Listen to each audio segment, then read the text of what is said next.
Who else is sick of do-nothing politicians? I know I am. Luckily with my campaign, you don't have to worry about that. We have spent this summer taking real action and making real change. So here are some of the wins I want to celebrate with you. My name is Abughazaleh. I'm running for Congress in the 9th District of Illinois, and my Grassroots campaign is all about reaching voters while materially improving their lives. We want this campaign to be accessible and make real community change right now, before Election Day. And if you want to know what to expect, let me tell you about our summer, which was packed full of events. We had an amazing community pride party with max attendance. When it came to parades for 4th of July and Juneteenth, our volunteers showed up and showed out. We made decorations to put on our cars instead of buying them from Party City, and it was such a fantastic community building project. We did a comedy show, a punk show, local band Malort and Savior played, along with First Rule and Rude Echoes. We've held protest sign making parties. Our volunteers can screen print merch. We even make campaign friendship bracelets that you can exchange with volunteers or keep for yourself. And we tried to make a lot of our campaign sponsored events a net benefit to the community. For instance, we've done a ton of park and beach cleanups. Our campaign office in Rogers Park, which doubles as a mutual aid hub, has helped hundreds of people who have walked in with food, clothes, toiletries, books, diapers, baby formula, no questions asked. We've also brought in a lot of volunteers this way. We have over 7,000 volunteers, and I think that's because in the face of fascism, it's so easy to feel helpless, but our campaign is trying to make tangible change. So whether it's bringing in some clothes or organizing our shelves or cleaning up a park, people want to be a part of that. We had a 12-hour live stream throughout the entire district, starting from Crystal Lake and going all the way to our campaign office. It was a lot of fun, but also a great case study as to why we need good internet everywhere. Our Postering for Progress event was also a huge success. Volunteers came in with stickers and posters and put them up all around the community with a point system.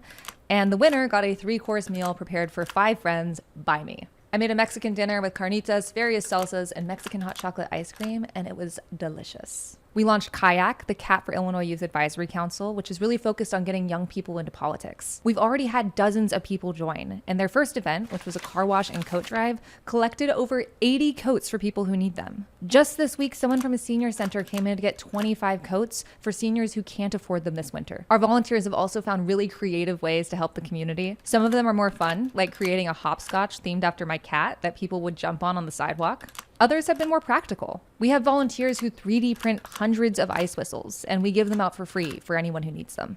And the reason we're able to do all of this is because of people like you. We're a grassroots campaign, so I don't take any billionaire money, corporate PAC money, or Republican-funded PAC money. We are powered by small-dollar grassroots donors. In fact, the vast majority of our money comes from donations under $200. We have raised over $1 million that way, 6 times more than the next 5 candidates in my race combined. Which means, as we learned when FEC reports came out, we raised the most money, not counting loaning yourself hundreds of thousands of dollars. We also have the lowest average donation of just $32. And I know all of that sounds kind of shallow, money, money, money. That's what politics seems to be about, but it's a big deal. This is how the establishment judges which candidates are viable, and we're leading without the help of oligarchs. When I say we are building a working class, people-powered movement, I mean it. And we are using those resources not just for some vanity campaign, but to actually make change. We donated $10,000 to local community orgs that help immigrants, done supply drops at active protests across the city, especially in Broadview, where ICE headquarters its operations. We've built and upgraded the capacity of our mutual aid network, and we can't wait to take it to the next level. And we are genuinely engaging with people who might have thought that politics wasn't for them. But I think it's a team sport. That's why I am so excited when someone tells me they've never donated to a campaign before, but they've donated to ours. Or they've never volunteered for a candidate before, but they're volunteering for us. Or even that they've never voted before, but they're changing their mind this election. But it's not just our donations that are different from other campaigns, it's also how we're raising money. We have ditched call time for live streaming. I've done some videos on this, so you might want to check those out, but basically call time is how most politicians get a large portion, if not the majority of their money. It's literally sitting in a room all day, calling rich people and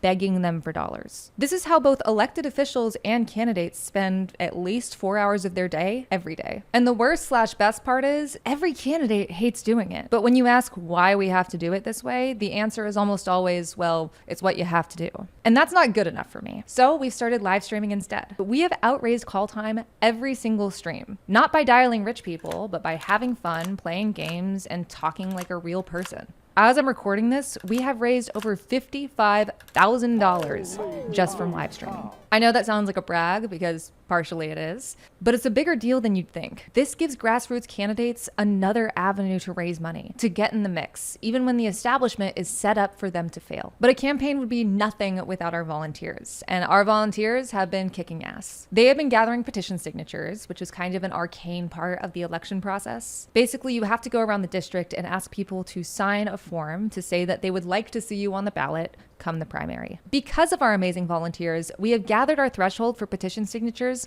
multiple times over. That means we can stop petitioning weeks before a campaign normally would and put our resources to other things. And if you are one of those volunteers, thank you so much. You did an amazing job, and this was truly an exercise in people power. Finally, we have been using this campaign's platform and my own platform to make real effective change in the community. Broadview Processing Center has drawn the eyes of millions to the humanitarian crisis that is happening in our community and put effective pressure on our elected officials to live up to their office. A couple of weeks ago, several activists, including myself, partnered with local elected officials to hold a press conference at Broadview. We had 3 clear demands: transparency, accountability, and safety. And one of those was just met.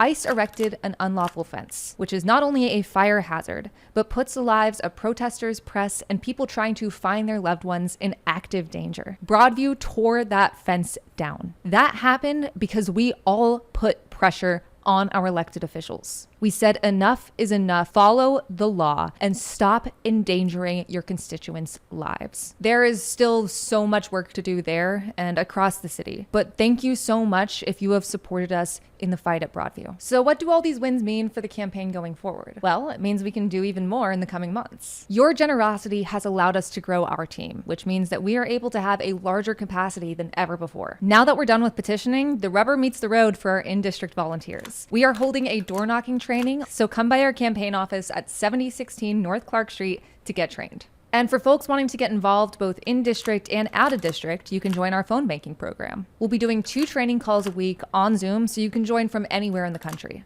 But it's not just door knocking and phone banking. We want our volunteer opportunities to be as wide and creative as possible. So if you haven't joined yet, join our Discord at discord.gg/catforillinois. Behind the scenes, we have been working really hard to launch some new features and opportunities on our Discord. So even if you have joined and you haven't been on in a couple weeks, drop by. For example, if you have a creative skill like 3D printing, video editing, graphic design, you can join our skills channel. If you live in Chicago and are looking for local opportunities, join one of our community clubs or start your own. And if you want to help the campaign serve the community day after day, join our Urgent Asks channel, where we are doing rapid response service across the district. I am absolutely sure that I have missed some of our wins from this past summer, but I am so thrilled to be able to share this campaign with you guys. I often say this is the most exhausting, but definitely the most rewarding thing I have ever done in my life. And as corny as it sounds, truly the best part of all of this, the biggest win for me, is meeting all of you. If this is your first time seeing something from the campaign, you can learn more about us at catforillinois.com. Thank you so much for watching, and see you on the campaign trail.